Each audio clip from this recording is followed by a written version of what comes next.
नमस्कार, मैं डॉक्टर हेमंत शर्मा आज आपको बताने जा रहा हूँ मैसिव ब्लड ट्रांसफ्यूजन। इसके कॉम्प्लिकेशन क्या है। जब ब्लड बहुत तेज़ी से और बहुत ज़्यादा क्वांटिटी में दिया जाता है तो उसके कॉम्प्लिकेशन भी होंगे। तो इनके कॉम्प्लिकेशन को हम अच्छे से समझते हैं। जैसे अगर ब्लड बहुत रैपिड दिया जाता है तो इसका एक मेजर कॉम्प्लिकेशन होता है जिसको बोलते हैं कोगुलोपैथी। अब कोगुलोपैथी होगा तो क्या होगा, ब्लड लॉस हो रहा है ना तो रुकेगा नहीं, ब्लीडिंग रुकेगी नहीं। कोगुलोपैथी मतलब ऐसे फैक्टर्स जो ब्लड को क्लॉट करने में मदद करते हैं वो होंगे नहीं। तो अगर कोई ट्रॉमा का पेशेंट है जिसको एक्सीडेंट हुआ है या कोई इंजरी है उसमें हम रैपिड ब्लड ट्रांसफ्यूजन करते हैं तो कोगुलोपैथी का चांस बनता है जिससे उसकी जान जा सकती है। ठीक है।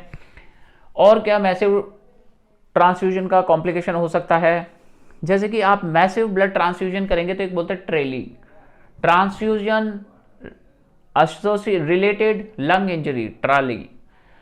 और इसमें ARDS डेवलप होता है, acute respiratory distress syndrome.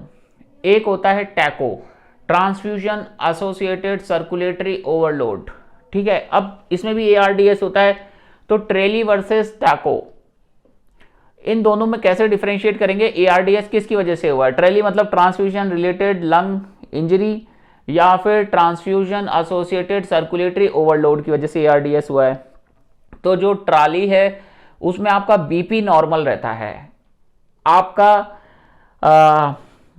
B type नाइट्री यूरेटिक peptide normal होता है।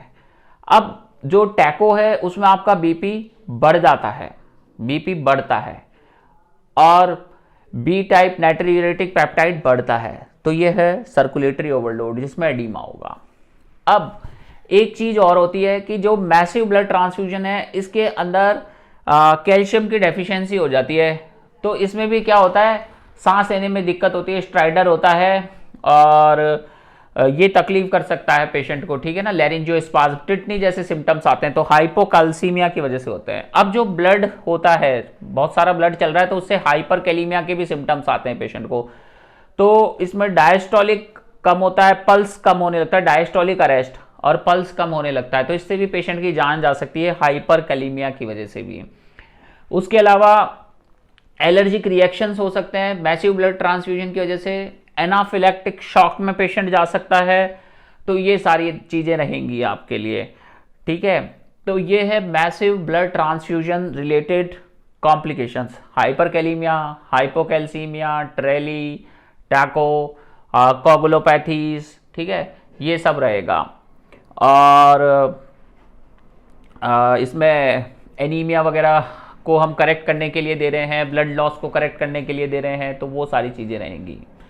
तो वीडियो अच्छा लगता है तो लाइक करें, चैनल पर नए हैं तो सब्सक्राइब कर लें। थैंक यू, धन्यवाद, गुड बाय, नमस्कार।